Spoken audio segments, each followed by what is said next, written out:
India के IPO market में अभी दो इतने बड़े इश्यूज आ रहे हैं जिनका कंबाइंड साइज 27,000 करोड़ का है। मतलब एक साथ उतना जितना कई स्टेट्स का बजट नहीं होता है। एक तरफ है टाटा कैपिटल जिसका लोन बुक इतना बड़ा है कि कई सारे बैंक्स इसके सामने फीके पड़ जाते हैं, और दूसरी तरफ है एलजी इलेक्ट्रॉनिक्स जो कि इंडिया का लीडिंग कंज्यूमर ड्यूरेबल ब्रांड है, और हमारे देश में हर 3 में से एक फ्रिज और वॉशिंग मशीन इसी कंपनी का है। मोस्ट प्रोबेबली आपने खुद इन दोनों कंपनीज का कोई ना कोई प्रोडक्ट या सर्विस यूज की है। तो इस वीडियो में हम देखेंगे कि इन दोनों आईपीओ में से कौन से को कंसिडर करना चाहिए अगर हमारे पास में लिमिटेड फंड्स हो। क्या हालचाल इन्वेस्टर्स, मेरा नाम है गोरक्ष और मैं हूं एक स्टॉक मार्केट एनालिस्ट, और आप देखना शुरू कर चुके हैं द डोजी।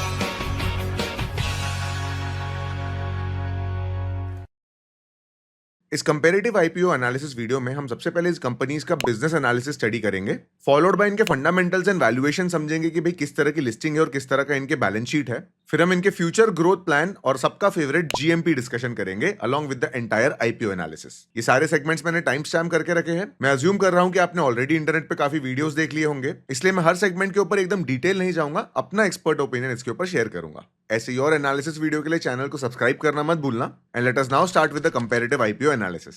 तो सबसे पहले हम टाटा कैपिटल आईपीओ की बात करते हैं। इसकी डेट 6 से लेके 8 अक्टूबर तक की है। इसमें आप अप्लाई बेसिकली 8 तारीख से पहले कर सकते हो। इसका प्राइस बैंड 310 से 336 का है। तो प्री आईपीओ मार्केट में ये एक समय पे 1000 रुपए पे था और लास्ट ट्रेड ये 750 के अराउंड हुआ था। तो कई ऐसे इन्वेस्टर्स हो गए जिनको लिस्टिंग के डे पे ही ऑलरेडी बहुत नुकसान हो चुका होगा। अगर इसका लॉट साइज देखा जाए तो वो 46 शेयर्स का होगा। रिटेल कैटेगरी में मिनिमम ऑलमोस्ट 15,000 रुपीज आपको लगेंगे पर lot.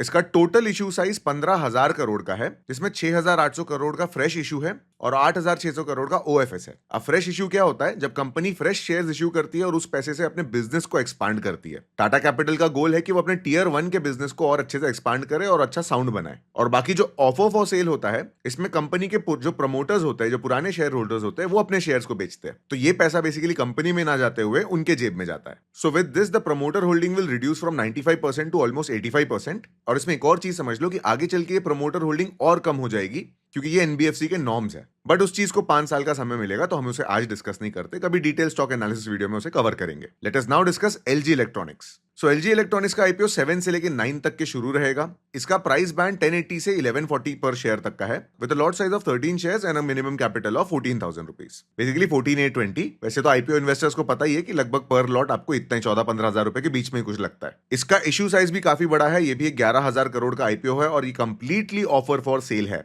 Just like Hyundai IPO.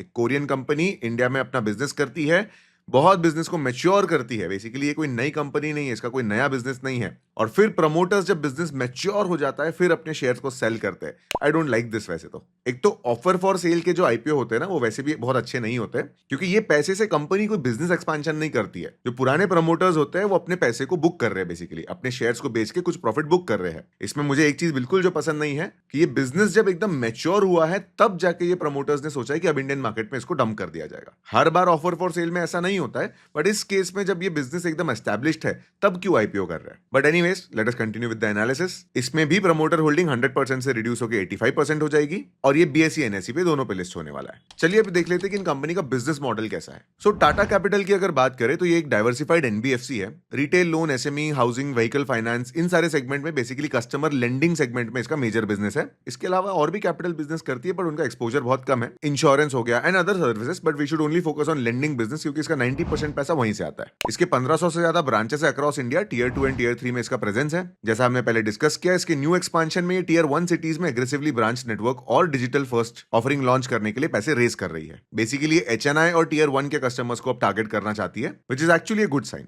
LG electronics की बात करें तो ये ऑलरेडी इंडिया का नंबर 1 कंज्यूमर ड्यूरेबल ब्रांड है। Refrigerators, AC, washing machine, TV, microwaves, you name it, they have the product. और ऐसा भी नहीं है कि सारे कोई न्यू प्रोडक्ट्स है। आप में से कई लोग ऑलरेडी इनके कुछ प्रोडक्ट्स यूज करते होंगे। इफ यस, देन मुझे कमेंट्स में बताओ कि कौन सा प्रोडक्ट यूज करते हो। अब इनका 85% सेल अपनी ही फैक्ट्री से आता है जो नोएडा एंड पुणे में है। अब LG electronics exports to 47 more countries as well, तो ये भी एक अच्छी बात है। अब वैसे तो इनका एक नया लार्ज स्केल प्लांट एक्सपांशन के लिए आ भी रहा है, बट वो इस पैसे से नहीं आएगा जो पैसा वो आईपीओ से रेज करेंगे। मतलब बिजनेस एक्सपांड जरूर कर रहे हैं ये लोग, बट इस आईपीओ से उसका कोई लेना देना नहीं है। अब चलिए इनके फंडामेंटल्स एंड वैल्यूएशंस को डिस्कस कर लेते हैं। अगर टाटा कैपिटल के रेवेन्यू की बात करी जाए तो फाइनेंशियल ईयर 23 में 13,000 करोड़ का कुछ रेवेन्यू था और आज ये रेवेन्यू बढ़ के 28,000 करोड़ हो गया। बेसिकली 3 साल में एक डबल हो गया revenue, which is very good, right. और अगर प्रॉफिट्स की बात करी जाए तो इसमें ग्रोथ थोड़ी स्लो रही है, बट एक इन्वेस्टर को ये समझना चाहिए कि अगर सेल्स बढ़ रही है तो फिर ये अच्छी बात होती है, क्योंकि मार्केट में डिमांड है। प्रॉफिट तो अच्छी कंपनी आगे चल के रियलाइज कर ही लेती है। इसके रिटर्न ऑन इक्विटी की बात करी जाए तो 12.6% की है। वैल्यूएशन देखा जाए तो ये अगर अपर बैंड पे लिस्ट होता है, जो कि होने के चांसेस तो बहुत है, तो इसका पीबी रेशियो 4.1 का आएगा। अगर आप टाटा कैपिटल के कॉम्पिटिटर से कंपेयर करोगे तो बजाज फाइनेंस का पीबी रेशियो 6.5 का आता है, चोला फाइनेंस का 5.7 आता है। तो ये एकदम ओवर वैल्यूड तो लिस्ट नहीं हो रहा है, बट डेफिनेटली अंडर वैल्यूड भी लिस्ट नहीं हो रहा है। बहुत अच्छा होता अगर ये अंडर वैल्यूड लिस्टिंग देता, तो फिर तो पक्का लिस्टिंग गेन्स भर भर के मिलते। अब एलजी इलेक्ट्रॉनिक्स के फाइनेंशियल्स की अगर बात करी जाए तो इनका करंट रेवेन्यू 28,000 करोड़ का है, जो कि 10% के आगर से ग्रो कर रहा है। तो कंपेयर टू टाटा कैपिटल ये स्लो है। इनका प्रॉफिट आफ्टर टैक्स 1986 करोड़ का है, लगभग 2000 करोड़ यू कैन से। उसमें ग्रोथ थोड़ी फास्ट है, लाइक 16-18% के आगर की ग्रोथ है, बट सेल से ज्यादा स्पीड से प्रॉफिट ग्रो कर रहे हैं। तो ये ज्यादा दिन नहीं चलेगा, स्पेशली कंज्यूमर ड्यूरेबल सेगमेंट में। इनके ओवरऑल बिजनेस का मार्जिन 9% है, मतलब ये कोई हाइपर ग्रोथ बिजनेस नहीं रहेगा, ये कैश काउ रहेगी। मल्टी बैगर रिटर्न्स हम ऐसे कंपनी से एक्सपेक्ट नहीं कर सकते। इसका वैल्यूएशन अगर ये अपर बैंड पे लिस्ट होता है तो इसका पी रेशियो कुछ 35-38 के रेंज में आएगा, जो कि अपने पीयर्स से कंपेयर किया जाए जैसे कि हैवेल्स वोल्टास तो अंडर वैल्यूड आ रहा है। ओवरऑल देखा जाए तो ये एकदम अंडर वैल्यूड लिस्टिंग नहीं है, लेकिन जितना प्रीमियम और जितना मार्केट शेयर एलजी के पास में है उसके हिसाब से देखा जाए तो इसका वैल्यूएशन बेटर है देन टाटा कैपिटल। अब अगर फ्यूचर ग्रोथ पर्सपेक्टिव की बात करी जाए तो एक तो इंडिया में एनबीएफसी का ग्रोथ रेट बहुत ज्यादा रहने वाला है, उसमें भी अभी हम एक रेपो रेट रिड्यूसिंग साइकिल में है, मतलब समय के साथ इट इज एक्सपेक्टेड कि रेपो रेट और कम होने वाला है। तो ये एनबीएफसीज बैंक्स के लिए बहुत अच्छा होता है। हेंस टाटा कैपिटल को इस चीज का भी एक एडवांटेज मिलेगा। और तो और अभी जो फ्रेश इश्यू से जो कैपिटल रेज होने वाला है वो टियर 1 में एक्सपांशन देगा,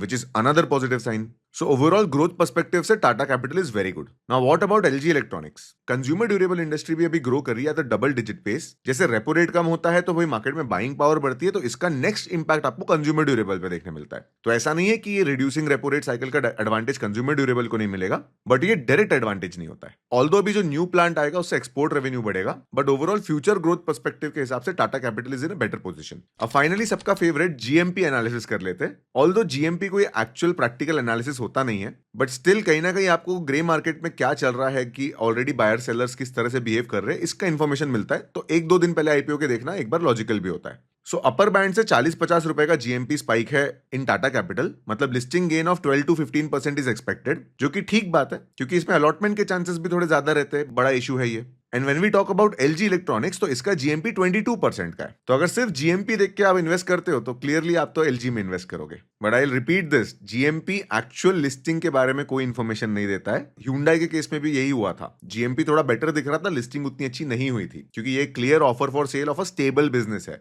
ऐसा भी नहीं कि आगे चल के एक्सपांशन का कोई स्कोप है, मतलब थोड़ा बहुत स्कोप है लेकिन कोई मल्टी बैगर का स्कोप हो नहीं सकता। अल्टीमेटली इंडस्ट्री टेक ड्रिवन थोड़ी ना है। सो फाइनल वर्डिक्ट, हमने पूरे एनालिसिस वीडियो में कंपेयर किया और हमें ये क्लियरली दिखता है कि टाटा कैपिटल के आईपीओ की क्वालिटी भी अच्छी है और बिजनेस क्वालिटी भी अच्छी है। On the other hand LG के बिजनेस में ऐसे कोई दिक्कत नहीं है, वो मार्केट लीडर है, but it is a clear cash cow at this stage. मतलब आगे चल के इसमें स्विंग ट्रेडिंग बहुत अच्छे से करी जा सकती है, but the quality of business and the listing gain is not that attractive. एक आइडियल अप्रोच वुड बी कि अगर आप दोनों आईपीओ में सब्सक्राइब कर रहे हो तो ज्यादा वेटेज आपको टाटा कैपिटल को देना पड़ेगा। बेसिकली आप 60-40 का रेशियो फॉलो कर सकते हो ओवरऑल, क्योंकि दोनों ही बिजनेसेस ऑलरेडी प्रॉफिटेबल है और जीएमपी पॉजिटिव है, और तो और दोनों ही बिजनेसेस का ग्रोथ हो रहा है। तो ऐसे में दोनों आईपीओ कंसीडर किए जा सकते हैं। This is not a financial advice कि आप भाई पूरा पैसा जितना भी है आप सीधा आईपीओ में लगा लो। IPO in general bull market में बहुत अच्छा परफॉर्म करते हैं और करंटली हम बुल मार्केट में नहीं है। अगर मेरा पर्सनल ओपिनियन जानोगे तो मैं तो किसी भी आईपीओ में अप्लाई नहीं करता हूं, बिकॉज एक तो हमें ये नहीं पता होता है लिस्टिंग गेन कितने आएंगे। लिस्टिंग गेन कितने आएंगे ये पता भी चल जाए तो हमें ये नहीं पता कि हमें लिस्टिंग मिलेगी या नहीं मिलेगी, एंड फाइनली लिस्ट होने के तुरंत बाद हमें वो बेचने मिलेगा एट अ बेटर प्राइस और नॉट, ये भी हमें नहीं पता होता है। मेरे पीओवी से तो हर आईपीओ एक तरह का जुआ ही होता है। Hence, I generally avoid IPOs, but I hope ये एनालिसिस वीडियो से आपको कम से कम इन बिजनेस का आइडिया पता चला होगा। And if you were considering to apply, then आपको किस रेशियो में अप्लाई करना है इसका बिग इनसाइट मिला होगा। ऐसे ही कुछ एग्जिस्टिंग स्टॉक के एनालिसिस मैंने यहाँ शेयर कर रखे हैं, जरूर देख लेना। अगर स्टॉक मार्केट पढ़ने में इंटरेस्टेड तो डिस्क्रिप्शन से कोई कोर्स की लिंक उठा के पढ़ लेना। आई होप ये कंपैरेटिव एनालिसिस वीडियो आपको पसंद आया होगा। पसंद आया है तो लाइक जरूर करना, यहाँ तक देख लिया है तो सब्सक्राइब करना मत भूलना। And I will see you in the next one.